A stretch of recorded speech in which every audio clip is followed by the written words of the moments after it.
I wish I had some money today. Oy vey, I need a get-rich-quick technique to fix my situation. No way, I'll stay in so much desperation today. Some way starts my new reputation. I wish I got somebody today. Oy vey, I still need someone here today for the Megillas podcast. But wait, no way, it's actually Andrew Davies. So now I say, welcome, Andrew Davies. Yay! Thank you, Uziel. Such a beautiful tribute. Thanks so much for having me and for bringing the Mashal man back to life with your beautiful voice. Welcome to the Megillas podcast, where we interview those that entertained us in our childhood. So yeah, welcome Andrew Davies. For those who might know him from the Mashal Man, from Megillas Lester as Chavorna and Zeresh, and from many other different projects. So welcome Andrew Davies. How are you doing today? Good. I'm doing great. So glad to be here and, walk down memory lane of some of these fun characters together in these stories. Yeah. So let's go back to how from the beginning. How was your upbringing? Where you originally come from? Yeah, absolutely. So I was born and raised in Philadelphia, Pennsylvania, where I live again now. I've been back here about 10 years. And I was raised in a conservative Jewish family in Germantown, going to Germantown Jewish Center. My mother was actually raised Orthodox, and my father actually grew up Christian in Texas, but loved my mom so much that he was willing to. He actually learned Hebrew as an adult and participated in everything at the synagogue. And I was raised in a wonderful household in Philadelphia and really found my love of theater through both my elementary school and my high school. My first big role as a kid was that in 5th grade, I got to play Tevye and Fiddler on the Roof at the Solomon Schechter in Philadelphia.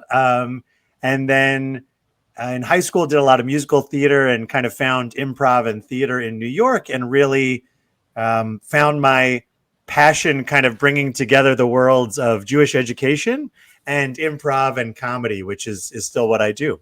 Yeah. Nice. What would you say in your childhood, or like where would you say your passion for acting or theater, besides for the fact that you jumped into it, where would you think in your childhood it kind of seeded in that you could think back like, oh, I think that's where I originally got my little bit of acting passion or whatever? Yeah, I think my father was really a great storyteller and was someone that always would tell stories around, the Shabbat dinner table or with friends' parties and things. And I think that was definitely a big part of it. And then a lot of comedy that I took in and just loved, Seinfeld as a kid. I loved really discovering Monty Python, which is really before my time. But I think for me was really special in seeing the combination of silliness and intellectual thoughtfulness that they do so well. That was so amazing. I think was big for me. And I think really I was just kind of always a class clown to an extent. When I look back at the photos as a kid, I think every photo until I was 15, I was kind of making a silly face because I didn't understand why you would take a photo and just stand there and smile. Why wouldn't you do a silly face? So that's just kind of who I was. Yeah.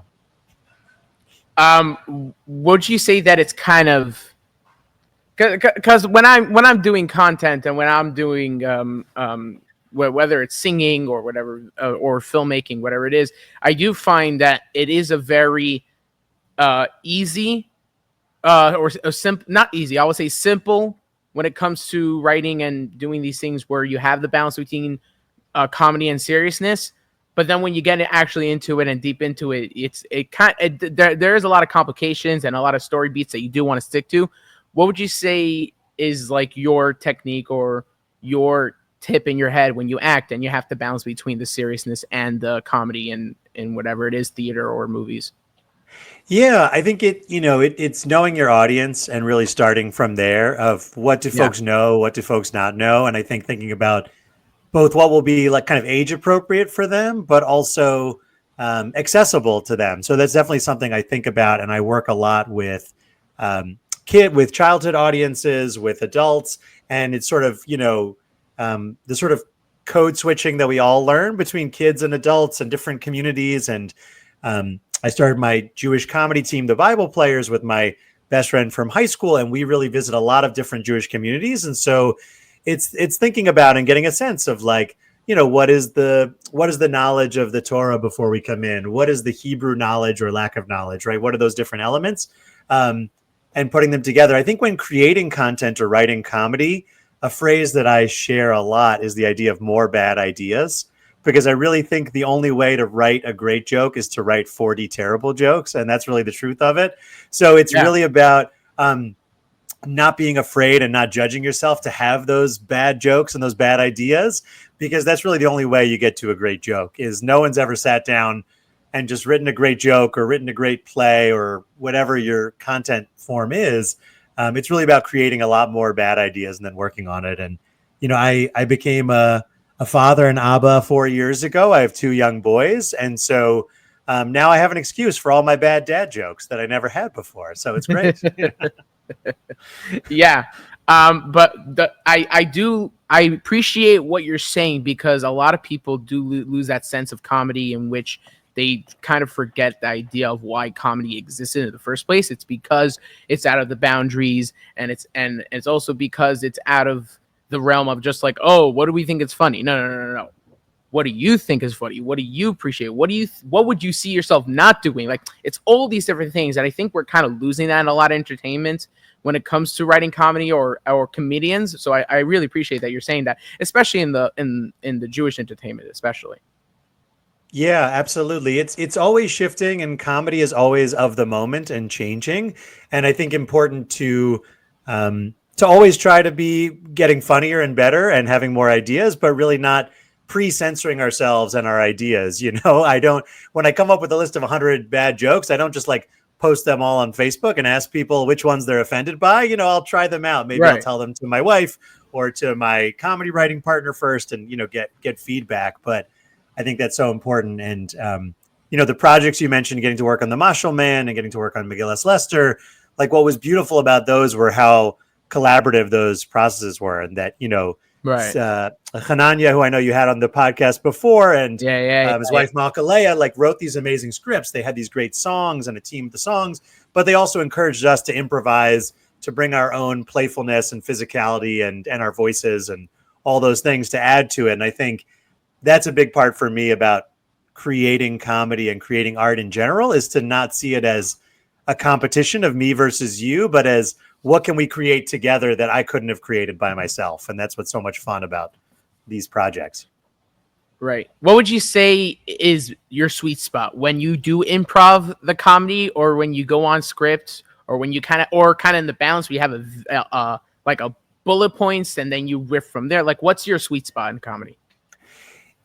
Yeah, I love all of it. I really love improv with folks and with a theme or a context. So I think when I'm doing a comedy show and it's called like short form games where we play and we get advice and make those up, I really love that, and being with a live audience. And we have a lot of different shows we created with the Bible Players. One of them we call our Unkosher Comedy Show, which is what we do for adults, like only adults really, oftentimes right after Shabbat, like on a Saturday night. And that show is kind of my love of a combination of written sketches. It's sort of a variety show, and improv, and some of both, where we'll do some jokes that we've written and then we'll get audience suggestions. And I love the rush of that, making things up. So I think that combination I really love. What would you say is the one aspect that you could see yourself like doing all night when you get into these things, like the scripted sketches, or like the improv sketches when you're with the crowd? Like, yeah, I think like doing characters and physicality of improv is always my favorite. Like, there's an improv game that I love that we just call like Peas in a Pod, where the idea is that one person starts the scene with the character and the other two people have to match them and almost be like identical twins to them. And I could play that literally for hours, because I just love mirroring each other and kind of building on each other's energy. So I could totally do that all night. Yeah. Gosh. And are these like the type of things that you would do with your with your friends when you're hanging out and stuff like that, or?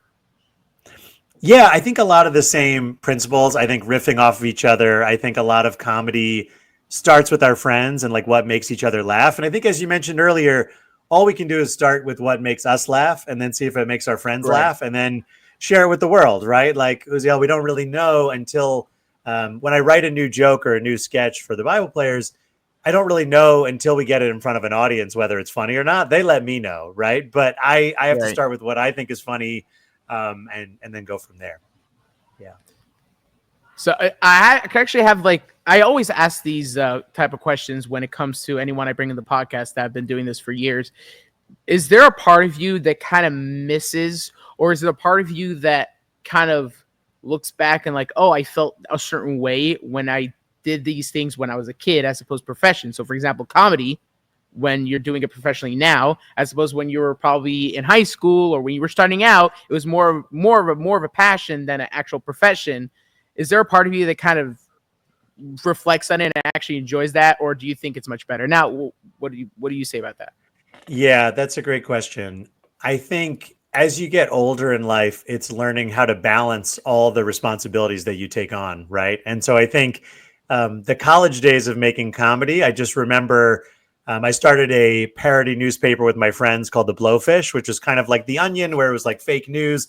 I went to Brandeis Yeah. University undergrad, and so it was kind of some world news and some specific to Brandeis news. And we would stay up till like 5 a.m., creating the newspaper. And it was such a joy. Yeah.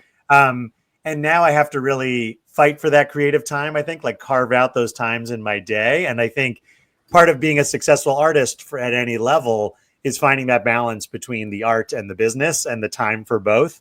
And so it's really about carving out that time in a special way. So there are elements of which I miss the freedom and the time of the like endless creativity with friends, just creating things on the spot. At the same time, being a dad, having my two boys is endlessly entertaining, and I would never trade that time for that college time again.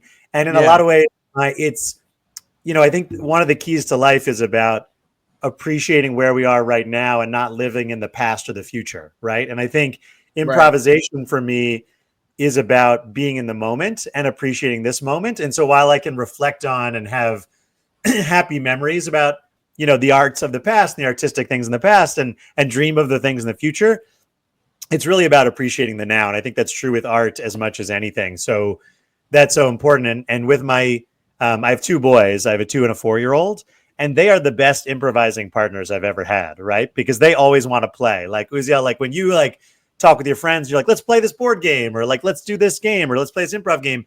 Maybe they're up for it, maybe not, right? Maybe it's 50-50. Like my boys always want to play, right? I have to stop them. I'm like, you have to go to sleep. We have to stop. So it's fun in a different way. It's the best. Yeah. Would you say, do you prefer when you're on stage and doing improv or comedy where it's just you yourself, or you just wear you want to wear, or when you're on the theater and you're under heavy makeup and heavy costume? What would you say like the perks of both things for you personally? Not necessarily like the average person, like, oh, they love it because the costume, it brings them to the character normally. I'm asking like specifically, like, what do you find that you love in both these aspects of like just being yourself out on the stage as yourself as Andrew Davis, or let's say you're on Phil on the Roof as Tevye with all the costume and the casquette and the beard and Yeah, no, they're definitely very different and both very fun. I love kind of any kind of collaborative performing. So theater, the great joy of theater is really deep diving with a group. And when you do, when you put on a play with folks, especially, you really go on a journey with them. Like you feel like you've all been to war together, or run a marathon together or something, right? You're bonded by that time together. And so you feel like deeply connected to those characters. And it's often hard to say goodbye. I tell folks who aren't actors or performers that being an artist for your life is hard, not just because like it's hard to make a living that way. It's not like insurance salesman where people always need insurance, right? But it's mostly the ups and downs of it, is that when you're in the show, you're just riding so high and you're loving it so much. And then that show has a last performance, right? And just like instantly that group all has to go home. You stop seeing those people, you stop singing together. So it's hard. right. Those ups and downs are hard. So I think that the doing a piece of theater is like a deep dive, and I really love that.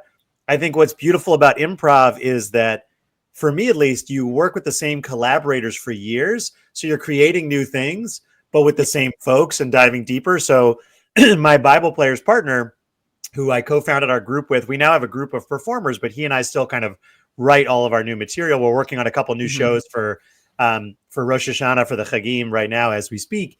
And we've known each other since high school, and we started our group 13 years ago. So we've just been diving deeper and deeper. And so it's so much fun to have those long-term collaborations where you really trust each other and love each other and know each other's strengths. And so that's joyful too. So it's all great. I think the one form of art that I tried and didn't really love and couldn't stick with was stand-up comedy, because it's kind of such a lonely art form. Like stand-up is really a solo thing. It's your voice, it's your words, you're out on stage. And I did it for about a year in New York, and I just found I did not get the joy from that, because for me, the joy comes from the group learning, comes from the group experience and bonding together. Also, it's also, but people don't even realize that stand-up is very stressful, because when you're in stand-up, you should not expect the first like 5 times you do the set to fully succeed, and it's only after the 5th time. Whereas with improv, it really depends on each time, and it's different every time. And as in theater, it's a script that it's not yours, so it's kind of like not your fault if the crowd doesn't get it or anything. But like stand-up is very stressful. But yeah, there's perks and pros to each one. Right. And like you said, it's repetitive, right? To get great at stand-up, you really have to do the same jokes like hundreds of times to really get great at it. You know, the greatest comedians will tell you, like, I stunk for the first 5 years and then I got good, you know, or something like that. And so I think that that takes a great dedication and also a great desire to do it. And for me, what improv really brought me back to a lot of my Jewish roots, and I really created this art form that we call mitzprov, which is improv as a way to think about our mitzvot and put our mitzvot into action.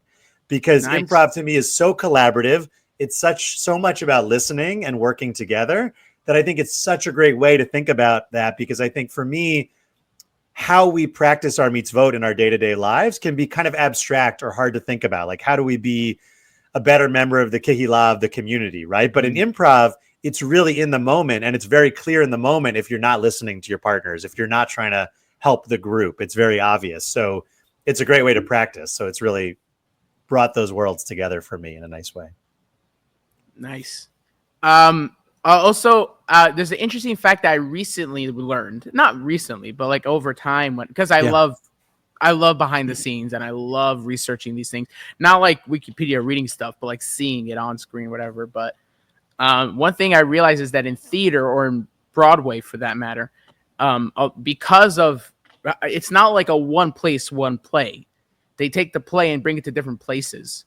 And what that causes is that different actors take different roles, because not every actor could join on every place that the group goes to, or sometimes they need to replace last minute because an actor is sick, so they replace something.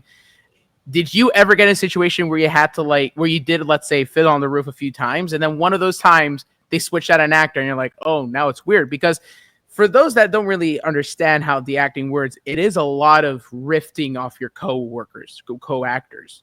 Mm-hmm. So if you have recasted part, it really takes away from the rhythm that you were getting onto. So I'm just wondering if you had that at all. Yeah, I did a production, and what you're talking about is often there are understudies, right, who learn the lines of the lead roles, but only perform it kind of if someone's sick or if they can't are incapacitated in some way or get off. So I remember in that role, I was playing one role. I was an understudy for Macbeth, and other folks were understudies for other parts.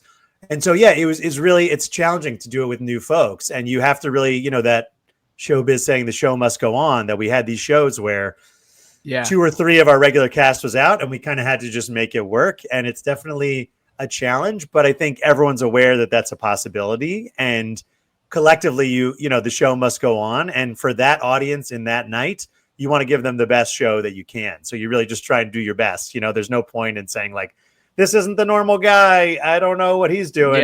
It's like you just try and support each other. In improv, we always say like, got your back. And I think that's a big part of theater too, is like always having each other's back through whatever happens, Yeah.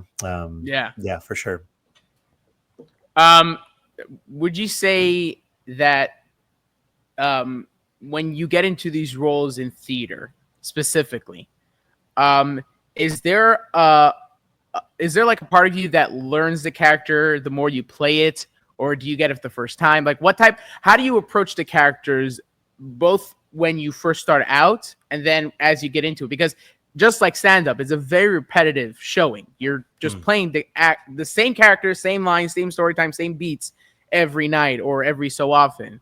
So what would you say how you personally approach the characters when you get into a situation like theater? Yeah.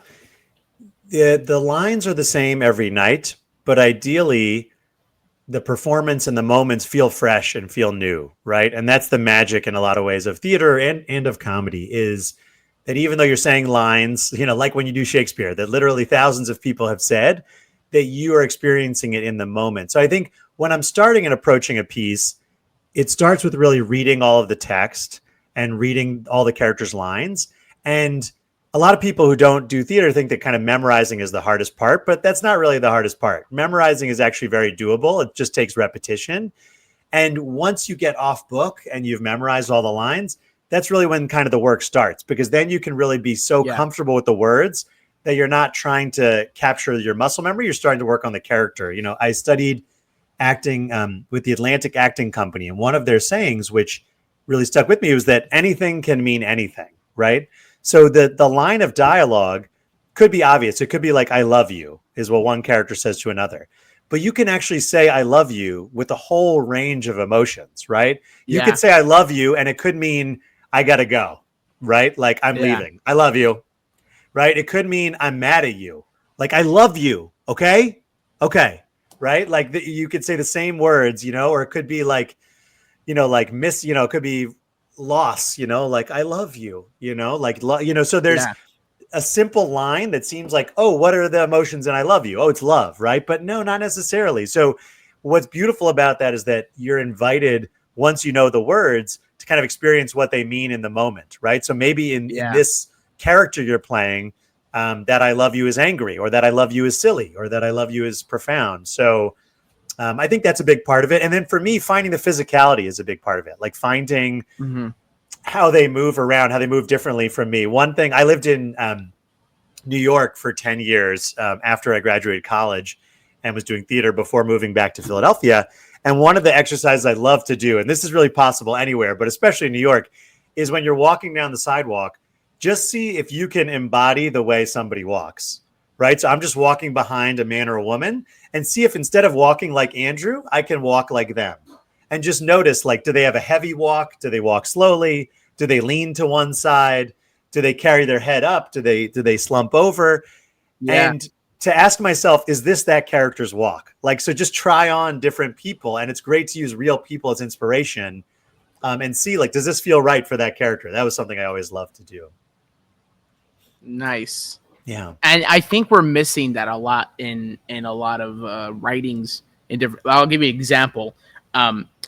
I do every Sunday a reaction of songs that I don't know on my channel, where I react to songs that I never heard of, and I give my thoughts about it. And there was this song where someone took a not original song, and originally the song is a classic, and he just rewrote it, and it was a pretty good song, a nice message, but there was one thing missing in the lyrics. It was depth, right? Meaning when you write lyrics, it doesn't matter how simple or how complex it is. The main thing is that it should have depth in it.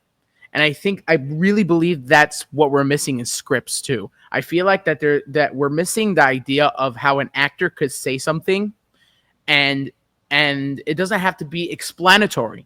The audience, because this a showing or a movie or theater should be that the audience are engaged because they're using their heads, right? So if, let's say, an actor says "I love you," for example, like you said, you shouldn't say, the actor, instead of writing "I love you because you're my brother and I have to," instead just say "I love you" and let the audience interpret all the behinds and means of it, right? And I really believe we're missing that in a lot of writings for entertainment in general. Depth.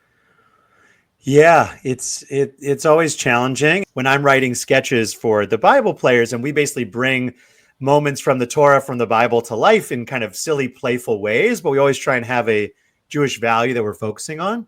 I will sometimes like write jokes and then I'll put in brackets like, or a better one if you can think of one, right? Or I'll put like, here's a pop culture reference, but if you have a better pop culture reference, go for it, because there's a way in which I think we are all writers. And so I want to empower our performers to say, if you just want to read it and not think about it, great. But if you're really into it and you want to be like, oh, I've got an idea for this moment, I want to say, try that, add on to it. It's so fun. Yeah. When I was in yeshiva, I'm trying to think how like grade. I was basically the first year in college, like grade wise. But basically I did 2 short films. And the second one I took more seriously than the first one, because the first one was like a bottled episode type of thing where it's one place, one shot. So it was like 4 minutes. And then the second one, it was like more with scenes and some more dialogue. And I was writing the script, and at first it was more like the first time you write a script where it's like, oh, this is taking way too long, so I'm gonna kind of like shorten it. But then as I wrote the first 2 scenes or so, I realized that it was good that I did bullet point the script instead of literally saying what the script is, because the people that were doing the short film with me, they're not professional actors. They were just doing for the fun of it. But I also realized that they have a lot to put in too. So if they feel like they're more comfortable, or they feel like it's much better to say a certain way, then at least in the script I have a bullet point, but it invites the actor to put more of his own way of interpretation, his own way of verbally saying the line. So I thought and that was a plus for me, because there were some actors that took the script seriously, so they put a lot more into what they said literally. But then some actors were more open about it and said their lines more freely. And then some actors just basically every guy did it differently, but from the same point of view that the original script is a bullet point, and it's up to you how you want to take it. Yeah, no, that's beautiful. It takes a whole team always. I mean, I remember doing one of the earlier films I did, which was kind of a zombie film that was like a college film, where we were basically like had some car accident and I woke up in the car, and the car is surrounded by zombies. That's basically the movie. There were myself and 2 other people trapped in a car surrounded by zombies. And we filmed it over a few days. I thought it was pretty good. And then I saw the cut of it, and I was just overacting the whole time. I had never done film before, and on film, everything really registers as big. So I just looked like I was overacting the whole movie. Yeah. And I felt like I needed a director or other folks to pull me back. But, everyone were students, so they didn't have that experience. And it wasn't until I saw the final movie that I was like, oh no, I did this all wrong. And I was like, if I want to become a film actor, I have to learn that technique, right? In film, it's all in the eyes, and it's in very subtle gestures. So you can't do what you do in theater or in children's theater, especially, which is, one of my specialties.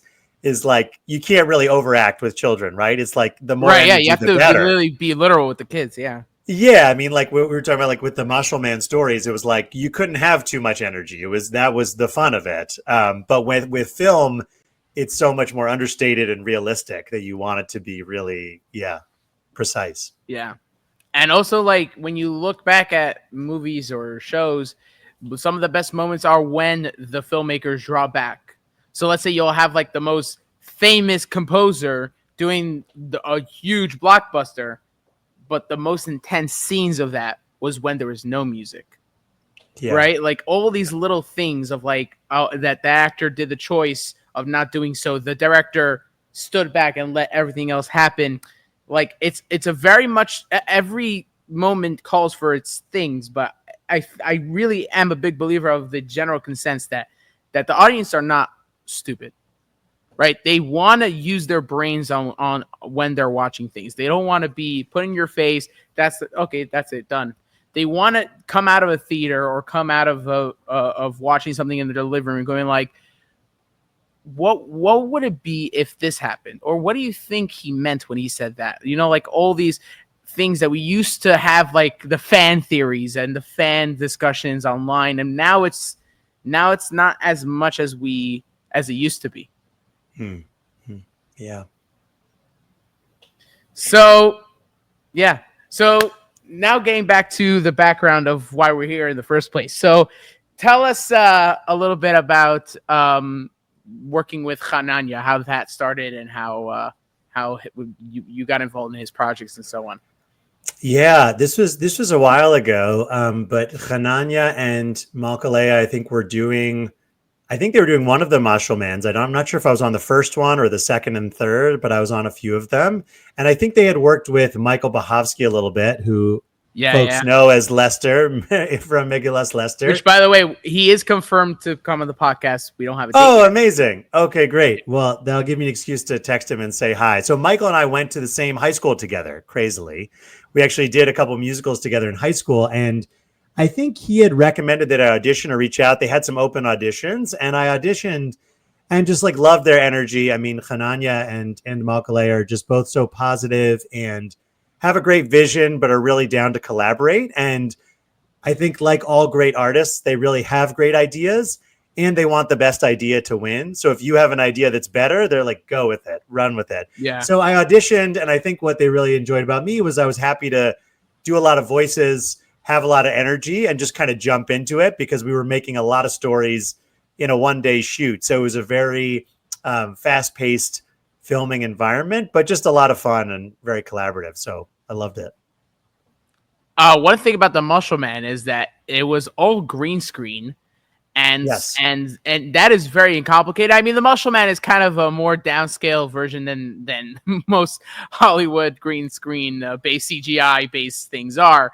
But what would you say was the pros and cons for when the entire movie or the project of the Mashal Man is in green screen, and so it really depended on you clearly listening to the director, clearly going with your gut? What would you say is the pros and cons to it?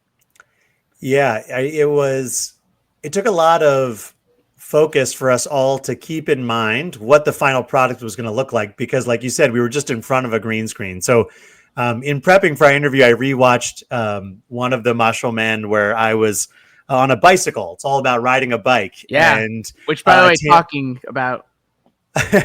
yes. So it was like a tandem bicycle. And I remember No, I'm saying behind you. Oh, and behind me. Yeah. So you see, this is what I was Yeah. going to say. Biking is a big part of my life. I'm a big bike rider. That's basically how I commute and get around Philadelphia. And when I lived in New York Yeah. City, same thing. I got around by bike. So definitely was a passion for me. Like they were like, bring in a helmet and biking clothes. And I was like, done, piece of cake. But to try and keep in mind for ourselves, like when we were riding, when we were staying still, kind of the feeling of riding a bike was definitely challenging and definitely something that we had to really try and picture together. And it was just a lot of trust with the team that it was going to flesh out behind us, that it would all come together. And I think for me, I felt like the main thing that we could do is just to bring our energy and focus and really treat the world around us as big things. So we would ask them kind of like, what's going to be around us? How much should we react to it? Or when are we in a new place? So definitely it was challenging, but I think my background in theater and improv made it somewhat easier, because in those spaces, you're used to imagining the worlds around you. Especially in improv, you really have no props, you have no house, but you try and imagine, oh, I'm in a kitchen, there's the oven, there's the table, we're going to sit over there. So I think all that background was really helpful for green screen, whereas had I only done films that were more classically realistic locations and fully set up locations, might have been a little harder, but it was definitely a lot of fun. Yeah.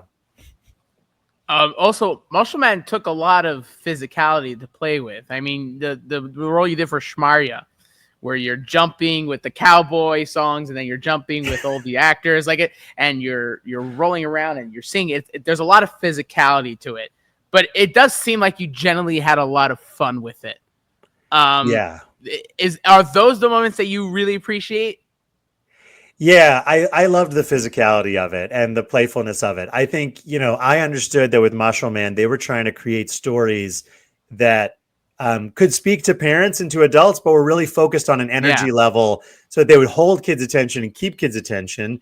And I think, that there's such a proliferation of stories and movies in Hollywood and in the general culture that within the Jewish culture, there's so much less, that it was really, we felt a mission to really create something fun and active. And for me, I felt like the skill that I could bring was my full energy and full passion. I don't think I have the greatest voice in the world, but I think I'm very happy to like commit and sing and jump into it. Like I'm not afraid to try and jump into it. And that was the energy that I brought. And I've learned, you know, kind of based on how I've been cast in roles, what people see in me is that I'm often cast as the like a positive and naive simpleton that's trying to do his best, that's positive, that loves things, and I've accepted that's what people get from me, and I'm very happy with that. Yeah.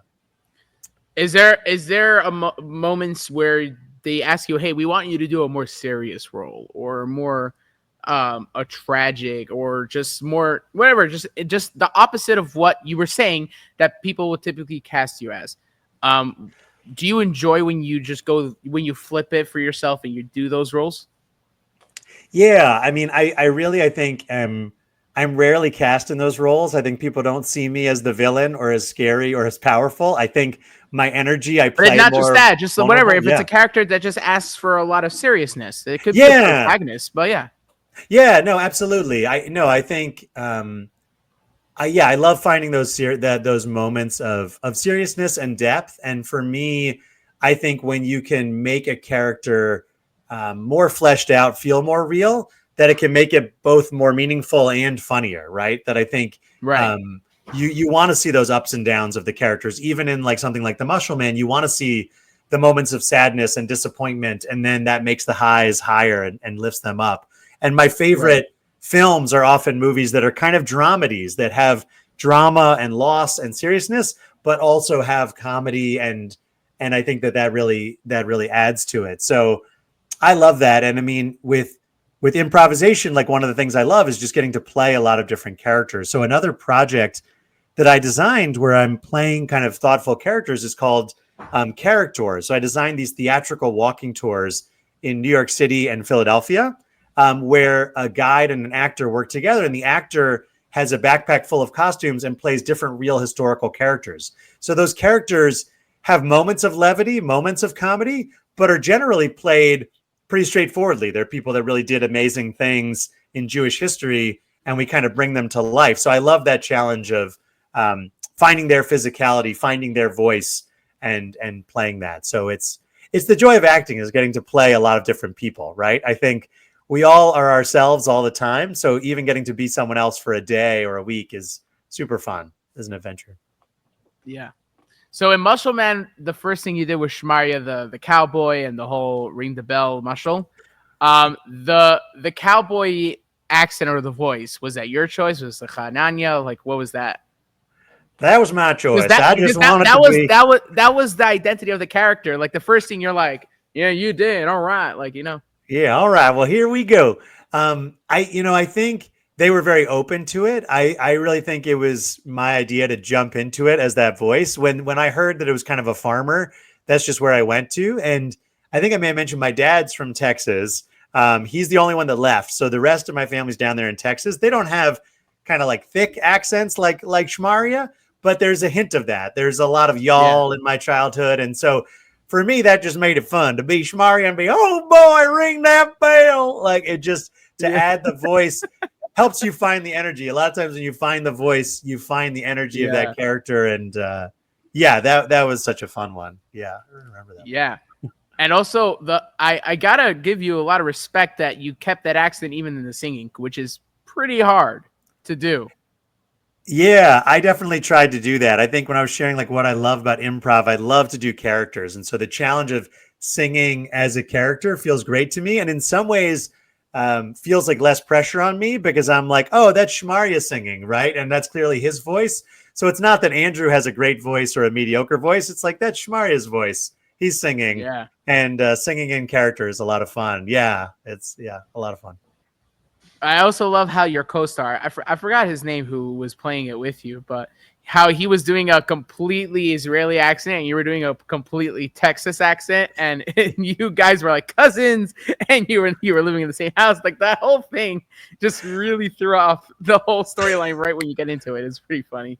Yeah, it's just it's goofy from the beginning, and you just got to go with it. And I think the great construction of the Mashal Man videos, right, is that the idea is that it's all being told by the Mashal Man. So it's all this like fantasy storytelling. So in some ways that forgives any crazy choices we make, because the storyteller's telling that, right? They're telling all these crazy characters, and we're just reacting to them. Like I remember one moment in the biking story that I love is when we're biking and suddenly we both kind of fall asleep, and then they cut to the Mashal man and he's fallen asleep in front of the kids, right? And so the idea that like when he falls asleep, the story stops. Like those moments are great. I love that.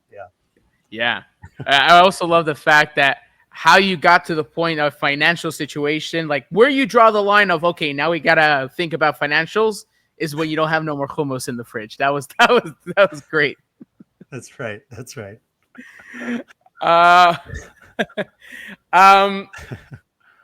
You also did a lot of skits for, I don't know if Hananya directed them, but it was for Ura. You did the security check with Five-ish. Right. That's right. Forgot about that. Yeah. No, we did a lot with Ura. I think Hananya was involved in a lot of those, or at least collaborating on them. But yeah, definitely had a lot of fun with those. That was great. Yeah. So based on our conversation, that was kind of like your wheelhouse of skits. That's like 5 minutes and you get from one point to the other. Yeah, no, it was definitely in my wheelhouse, and definitely something I loved in terms of performing for like a family-friendly audience, kid-centric audience, and also kind of the values-driven part of it. I think connects with my work with the Bible players, is that we're telling stories, but the goal is also that there's a takeaway from it, right? For the most part, with Mashal, that we're trying to take something away. One of the interesting challenges for me, Uziel, that I'll share, like growing up in a conservative Jewish household, Jewish education in my, mostly conservative world. I went to a pluralistic high school, was working with Hananya and Malka and everyone in these scripts, was that I was often on first reading of the script giving more of a, like an Israeli pronunciation, or doing the tufs instead of the sins, and saying like Shabbat Shalom instead of like Shabbat Shalom, and so I was like learning the different pronunciations, which I think was, like, I feel like in other parts of Judaism, in more from communities, is like the standard pronunciation. But to me, I had to sort of like learn that different pronunciation because I wanted to make sure that the kids and families watching this would understand it. But that was a new, interesting code switching for me, right? Like was learning about what do I have in common and what's different between my Jewish community and my Jewish upbringing and their Jewish community and Jewish upbringing, and really interesting. Learning there and acting in those stories. Which is funny you're saying that, because I have the complete opposite problem. Right now I'm voiceovering different little projects for animation for this group so it's called See Kids. It's basically curriculum for kids that don't have access to Jewish schools or they live in places where there's not like a lot of Jewish religious communities that they go to. Yeah. And I have the problem where I'll say Good Shabbos, right? And really you should say Shabbat Shalom, or instead of Torah, it's Torah. I have that all the time, and the director is actually my sister, so that's kind of how I got the job. Which she keeps saying, "Hey, can you just redo that because you kind of did that?" I'm like, right. Right. I mean, it's so funny that, right, it's like even within our Jewish community, our Jewish backgrounds, like there's sort of code switching we need to do, right? Because like if I say Torah, like that feels strange, that feels odd for me. That comes out of my mouth, right? Strange, versus Torah, and the same thing for you in the opposite, right? Like saying like Torah as opposed to Torah feels like you have to try hard, right? You're putting it on, so it's definitely very interesting to learn. And even just with Megillas Lester, calling it Megillas Lester, not Megillat Esther, right? Or Lester, right, Megillat Lester. For me, was definitely something that I'm aware of, and is just so interesting and great to see that world. But I think what was beautiful about these projects for me personally too was just having friends in different parts of the Jewish community. I think even within our Jewish community, we are too siphoned off from each other and sometimes have misunderstandings, right? And we don't have friends across denominations or across communities. And so we don't understand each other as well as we would like, or we assume things. So it was really nice in that way to meet different folks in those communities, to get to go to Lakewood and do some recordings and spots like that. And then even in Manhattan, where I lived at the time when we did the premiere, this whole group came out, that I'm like, I don't know all these folks, and it was great to meet people, and yeah, it was nice. So let's actually get to Megillas Esther. So Yeah. Hananya started on his part. He got the funding and he started to work on it, which you probably know most of what happened behind the scenes, or maybe at least just on the recording booth or whatever. But so how did you get involved? Because Hananya wasn't necessarily looking for people that he previously worked with, and behind the scenes he was explaining how he put a casting call and anyone could have been anything. So how did that come up? Yeah, so I came out for an audition and just saw a casting call and read for the parts, and I think because Hananya and Malkalea and Shmuley as well really, I think, knew my energy and my ability to do different voices and to change my voice.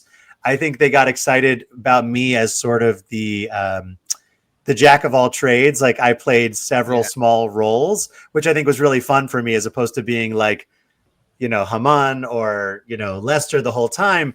I got to be these couple smaller roles, which were super fun and great for me. And then just kind of be supportive in a lot of the group singing numbers and sing in support. Yeah. So it was, I think my ability to do different voices and to change that really won me the role and was super fun. Yeah. How long was the recording sessions? It's a good question. This was years ago now. I think we recorded for, I think 2 times for a few days each. I think we had different sessions where we focused on the songs and on the dialogue, so that we had a few days where we recorded the dialogue and then a few other days where we did the songs, where we kind of all needed to be together. Because with the dialogue, it's interesting. We sometimes did the scenes together, and that was really helpful from an acting perspective. But then sometimes we also just read kind of all of our lines in an isolated way, because of course, once you get in the editing booth, unlike a podcast where I imagine you'll do little editing, it's mostly just the conversation. Right. In the context of the movie, they were really, would have me do one line 10 times, and then they'd pick their favorite from those lines. So I remember being a couple recording sessions, so maybe like 5 days total, 5 or 6 days. Oh, wow. Yeah. It wasn't like a million days. No, they did it pretty efficiently in my memory, because it's hard to get that many people together, especially the singing days. We had to be efficient because, I think there were 6 of us actors maybe that were in a lot of it. And so to get us all in the same room, to get us all in the same space. And as I remember, I think we were recording in Lakewood. So it wasn't, I was living in Manhattan at the time. Hananya was in Maryland. So like we were all kind of meeting up, and we had to be pretty efficient about it. I think, in some ways we were the easier part than the animation. I think the animation took a lot of effort. I mean, insane amount of effort, so I feel very lucky. Hananya was even saying in the podcast that at the time where they wanted to make some sort of sequel, now it's easier because of how much better technology went past and everything. But yeah, I would expect like recording sessions to be out, not necessarily like a half a year or something, but like probably a solid 2 weeks or 3 weeks, Yeah, no, I think it was really days. Yeah, it was really days, and we were really trying to be efficient about it. And, I don't know if if Michael as Lester had to do more recording sessions himself. I can't remember. I had, maybe 25 or 30 lines, I think, total, and then the song. So I didn't have like a million lines that they had to record. But I think, made an impact in my few lines.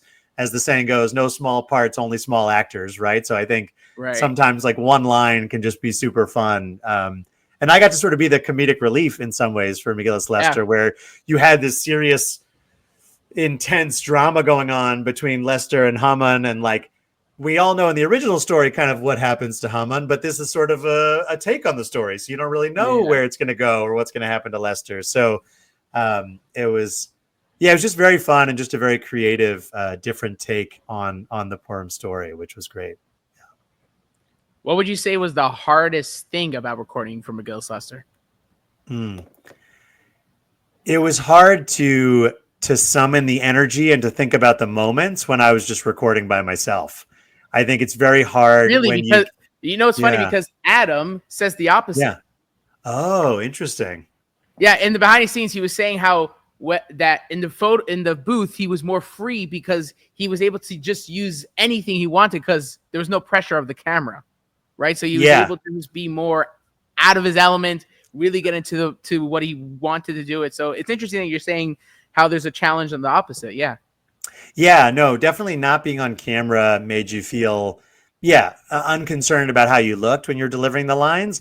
And I still preferred when we were like recording together and so we were going back and forth because I think there's a rhythm to that and there's an energy and ideas that come from that back and forth versus like, okay, Andrew, like do that line 10 times, 10 different ways is like a little challenging because it feels so removed from the final product. So for me, it was unusual to be removed from the product. Like we talked about the green screen and that was one level of removal, but this felt like a whole nother level where it's, just you and a microphone and, good luck, right? Like imagine Uziel, if instead of this conversation, you sent me a list of like 20 questions and I just sat at the microphone and just answered them into the microphone, would be much less exciting, would be much harder for me to think about what's landing with you, what stories should I share, what's going on, so the back and forth I love much more. Yeah. I usually try to do these conversations and not try to do interviews because I feel like A, it's cliche, right? And B, it's not. I don't think people are interested anymore in just like bullet point and robotic way of doing things. I think people just enjoy listening to just conversations. And obviously, they're the topics they're interested in, but it's just like we're just talking. Yeah, for sure. And so I heard you mention there. So Hananya, is he working on a sequel or thinking about that? Or he was just saying if they ever did a sequel, there's a lot more technology that he would love to use. Yeah, he mentioned that it's mostly a funding thing, which was his challenge when the first time he was trying to do it.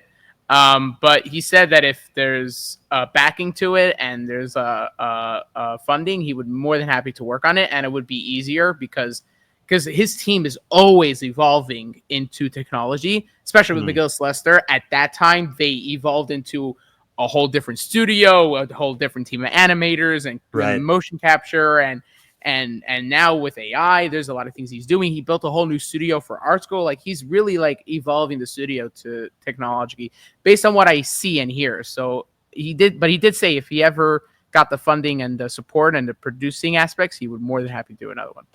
That's awesome. Yeah, no, I think that's great. I just love all the work that he's doing and their whole team. And I think it's something special that like lives on, and it's fun to be part of a project like this that we create in a moment. And like you heard, like I record for 5 days, right?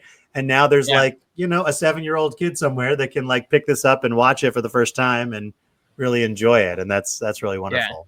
Yeah. And we're still talking about it 10 years later, which is unheard of, especially in like when things are just keep going and keep changing, and we have the era of trends now where there's things that come up one day and leave the next day, and to have a project like this to always like talk about, and people still know things by heart and stuff like that, and it's great.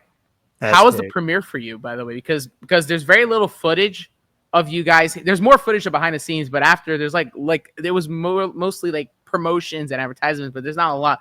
But how was that finally when the film came out, you guys going around? How was that for you?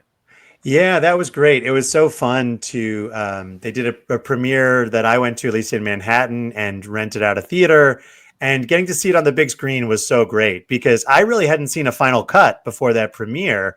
They worked so hard on the animation, and Hananya had sent us, teasers or like, oh, this scene's almost finished. Check out this scene, guys, like that kind of thing. But, they're just always working on it till the end, trying to make it as good as they can with the time they have and the budget they have. And so it was really fun to see it on the big screen, and really to see people enjoying it was so great because I've done so much more theater and improv than film. So it was very strange to have this work that I had done, a year earlier, 6 months earlier. Seeing it getting enjoyed by folks was so fun. And I think we sang one of the songs from it live, like with the audience, so they could kind of see it. But I realized also that even for some families or kids watching this who saw it as a kid, it must be strange to see me and be like, that's not Chavorna, like that's not, I think I was Seresh, like that's not Seresh. I remember them. That's not what they look like. Because it wasn't based on us, of course. It was like whatever they wanted to animate. But yeah, no, it was really enjoyable, really fun to celebrate with them and to celebrate together. And Adam and Michael, like they just did such an amazing job with it, and Schmop and so many of the other voices on it were so great that like was so happy for them. And I think Michael is an incredible musician. I'm excited you're going to have him on because he's just an amazing musician and artist and person. And him getting to share as Lester and getting so much singing was like so great. It's just wonderful.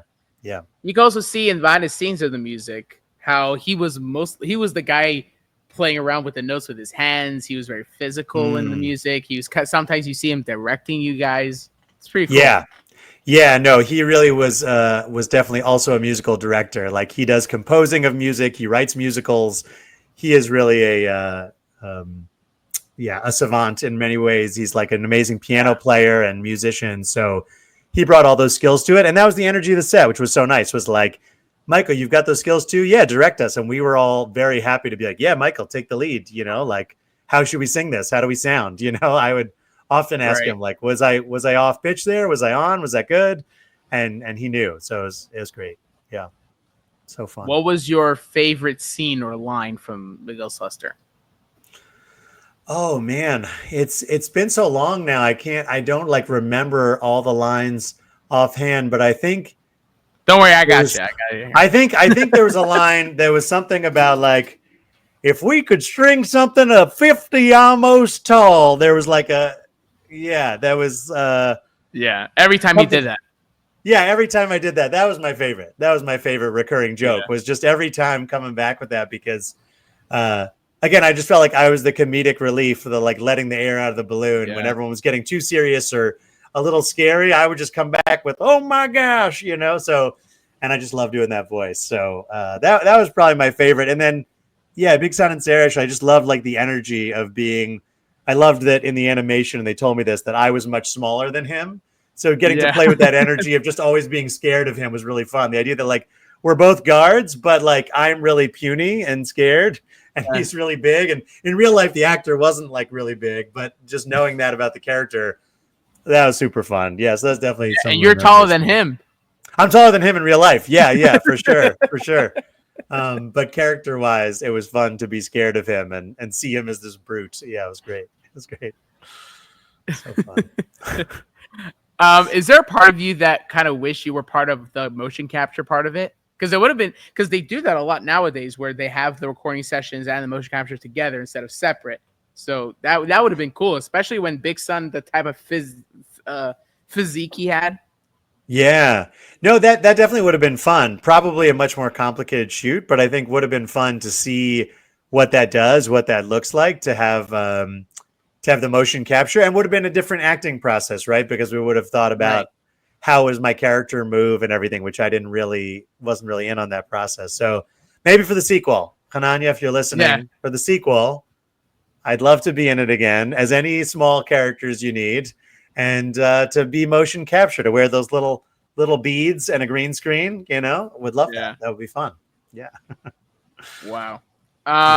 What would you say is your favorite character besides the ones that you voiced in Megillas Lester?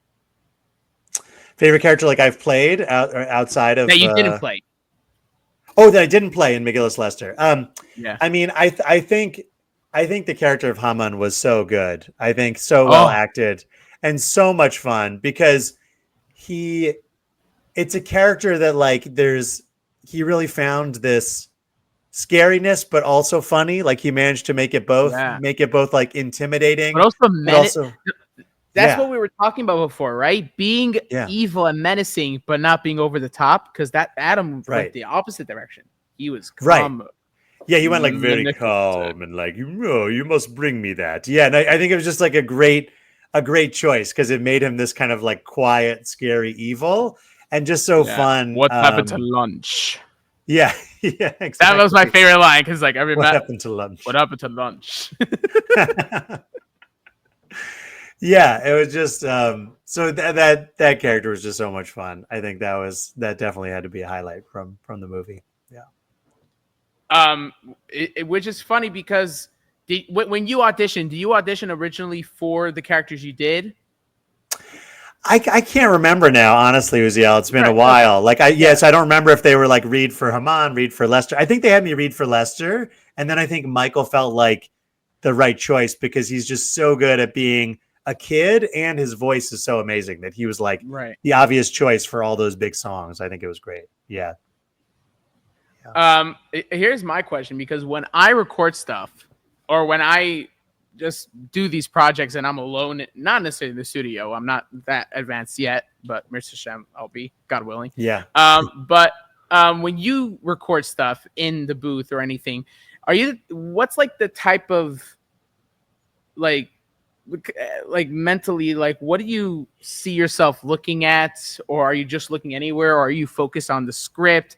Like, my main question is, when at the moments of recording, how much are you like reading from script from board, or how much are you like, okay, I'll look at my lines and then I'll say it, and if I get it wrong, whatever. Like, what was your thing? Yeah. If I'm recording kind of in the booth, I definitely have the lines there, but try to be in the moment and not reading it when performing, I think is right, because I want to try and find that natural energy and find what that character would sound like, what that thing would sound like. So it's finding that balance. When I'm having a conversation like this or podcast, I'll often like write down notes for myself of like, oh, maybe we want to talk about this, or I want to talk about that. But then I try and like throw that out. I think that's a lot of the work, is like doing the preparation and then letting it go and being in the moment. And that's finding the balance. Like, you can't just show up and expect it to be amazing, but you also don't want to over rehearse it, over plan it so that you can't be in the moment. So I think it's finding that balance. Yeah. So would you say you're like kind of the anti teleprompter type of thing, or it's like good to have it? Like, what's like your preference? Yeah, I mean, if it's not a live performance like that, yeah, I think I don't like the teleprompter. I would like a sheet of paper. I like paper, honestly. I like it to be off the screen if I can. But I'm saying like the concept. Yeah, the concept. Yeah. No, I mean, it just depends what it is. Like, if I'm doing a performance and I'm able to be off book, great. If I'm not, yeah, the teleprompter is really helpful. I'm thinking about like some live things I've done where it's like a tribute or something like that, and you don't know exactly what they're going to have you say. You try and be, off the teleprompter for sure. But I think when possible, try and get kind of off book, more in the moment. Yeah. It's all circumstantial. Yeah, for sure. If there's a sequel to Megillas Lester, what would you personally like to see Sarish or Chavorna, like if they ever go back to Shushan, and like somehow there is a continuation? What would you like to see with Sarish or with Chavorna? I would love to see like that they are almost like best friends that live together in a house, and I would like to see like their like life in the house. I think that would be hilarious.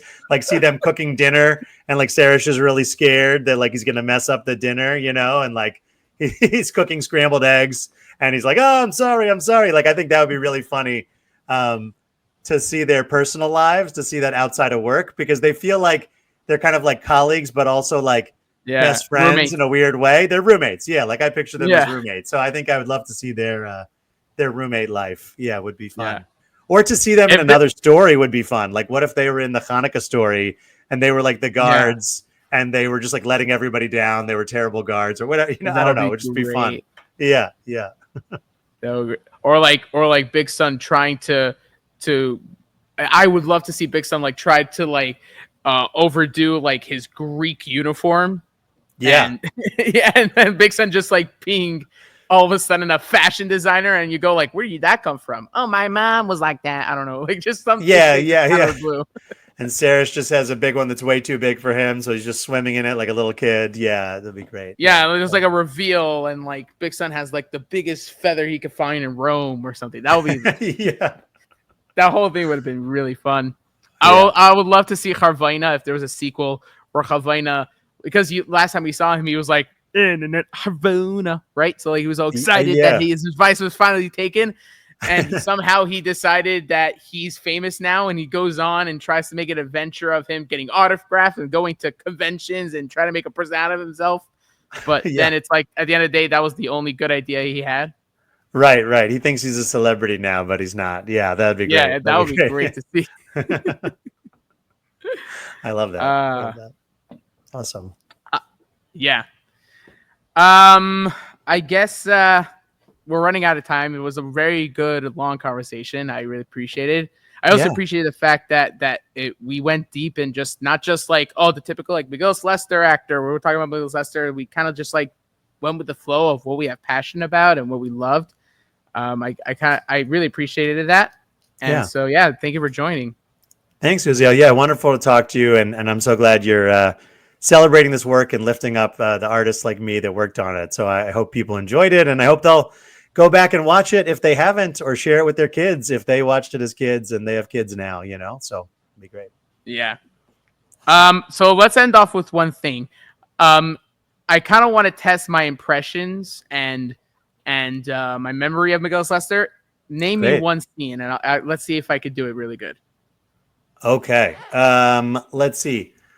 How about when Big Son and Seresh are kind of trying to plot outside the palace and plotting together? Yeah. That'll be great. All right, ready? Let me know if I do good. Yeah. All right. Good morning, Big Son. Good morning, Big Son. Good morning, Big Son. Would you cut that out? Oh man, Big Son, this plan is gonna be so totally. This dude is gonna be so dead by the time we kill him. Don't go too head overconfidence, Erish. I mean, it took me 2 months to work out every detail of the plan I affectionately call my plan to kill Achashverosh. It's a big plan, Sarash.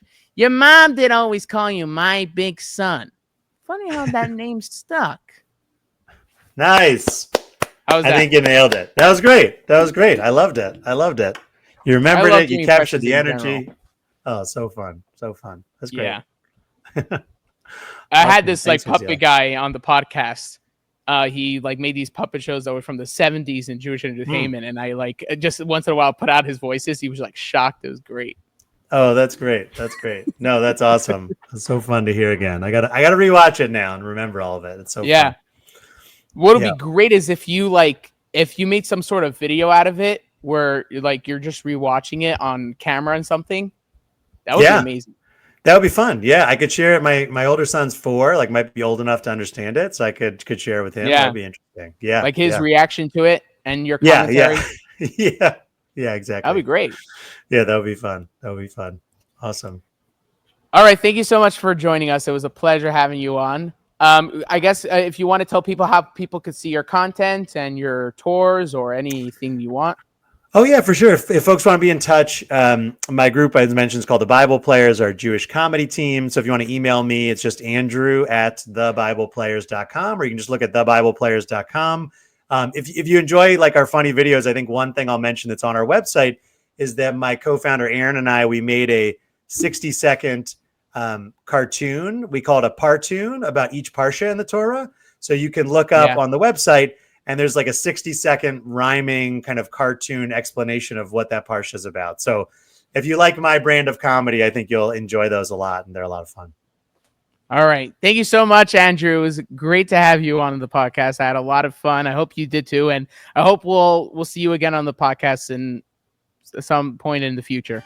Sounds great. Thanks so much. All right. See you around.